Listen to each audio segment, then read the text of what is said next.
اللہ رب العزت تمام جہانوں کا خالق اور رب ہے۔ اس نے قرآن کریم کی سب سے پہلی سورۃ الفاتحہ کی سب سے پہلی آیت کے اندر ارشاد فرمایا، الحمدللہ رب العالمین، تمام تعریفیں اس اللہ کے لیے ہے جو تمام جہانوں کا رب ہے۔ اور رب کہتے ہیں پالنہار کو، یعنی پالن پوشن کرنے والے۔ ذرا غور کریں کہ اللہ نے خود کو رب العالمین کہا، یعنی سارے جہاں کا پالنہار، رب المسلمین نہیں کہا کہ صرف مسلمانوں کا رب، رب الانبیاء والمرسلین نہیں کہا کہ صرف نبیوں اور رسولوں کا رب، رب الاولیاء والمتقین نہیں کہا کہ صرف ولیوں اور متقیوں کا رب، بلکہ رب العالمین کہا، یعنی سارے جہاں اور ساری مخلوق کا پالنہار، اپنوں کا بھی پالنہار، غیروں کا بھی پالنہار، دوستوں کا بھی پالنہار، دشمنوں کا بھی پالنہار، ماننے والوں کا بھی پالنہار، انکار کرنے والوں کا بھی پالنہار، فرما برداروں کا بھی پالنہار اور نافرمانوں کا بھی پالنہار۔ چنانچہ حضرت موسیٰ علیہ السلام کو اس نے روزی دی تو فرعون کو بھی روزی سے محروم نہیں کیا۔ اس نے حضرت ابراہیم علیہ السلام کو رزق پہنچایا تو نمرود کو بھی روزی سے محروم نہیں کیا۔ اس نے اپنے آخری پیغمبر حضرت محمد صلی اللہ علیہ وسلم کو روزی دی تو آپ کے دشمن ابو جہل اور ابو لہب وغیرہ پر بھی روزی کا دروازہ بند نہیں کیا۔ یہ اللہ رب العزت کا اپنے مخلوق پر بہت بڑا کرم ہے، اور اللہ تعالیٰ اتنا بڑا کریم ہے کہ اس کا اندازہ اس واقعے سے لگائیے کہ ایک مرتبہ حضرت ابراہیم علیہ السلام کے گھر ایک بوڑھا مجوسی مہمان آیا۔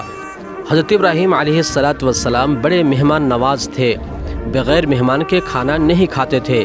چنانچہ اپنے بوڑھے مہمان کے سامنے کھانا پیش کیا اور کہا بسم اللہ کہہ کر کھائیے، یعنی اللہ کے نام سے کھانا کھائیے۔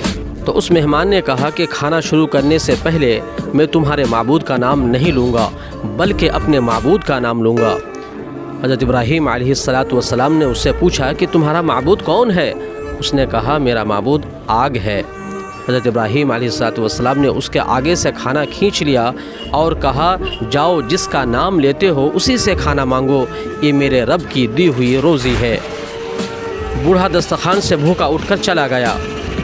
اللہ تبارک و تعالیٰ نے فرمایا یا ابراہیم، اس بوڑھے کی عمر 90 سال ہے اور اس پوری مدت میں اس نے ایک بار بھی میرا نام نہیں لیا، یعنی 90 سال تک اسے بغیر بسم اللہ کہے کھانا دیا اور تم ایک بار ہی میں گھبرا گئے؟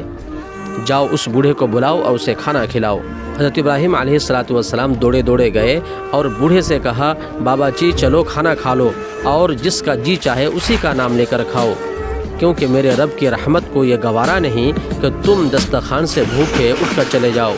بوڑھے مجوسی نے کہا ابراہیم، میں کھانا تو بعد میں کھاؤں گا، پہلے میرا رشتہ اس پروردگار سے جوڑیے جو اتنا بڑا ارحم الراحمین ہے کہ نافرمانوں سے بھی اپنی نظر کرم نہیں ہٹاتا۔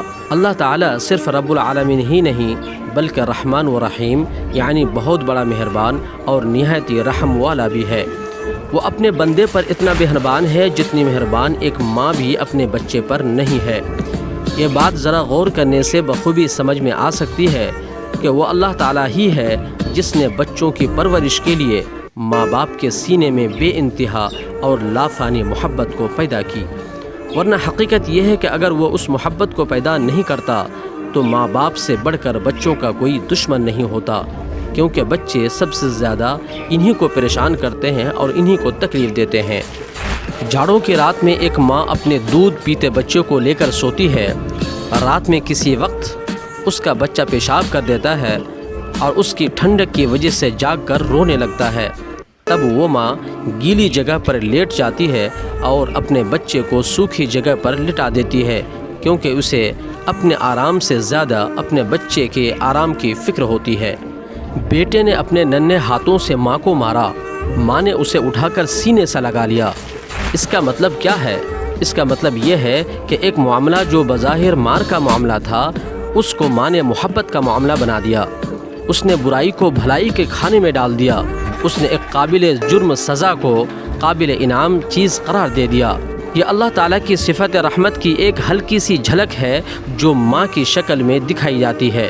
یہ ایک نشانی ہے جو بتاتی ہے کہ اللہ تعالیٰ نے اپنے رحمتوں کے کیسے عجیب نمونے اس دنیا میں بکھیر دیے ہیں، لیکن شفقت و محبت کی یہ انوکھی قسم ماں نے اپنے اندر خود پیدا نہیں کی بلکہ اس کا خالق اللہ تعالیٰ ہی ہے۔ تو تو جس اللہ نے ماں کے سینے میں یہ بے مثال اور لازوال محبت پیدا کی، خود اس کے اندر اپنی مخلوق کے لیے کیسی محبت ہوگی اور وہ خود اپنے بندے پر کس قدر مہربان ہوگا، اس کا اندازہ بخوبی لگایا جا سکتا ہے۔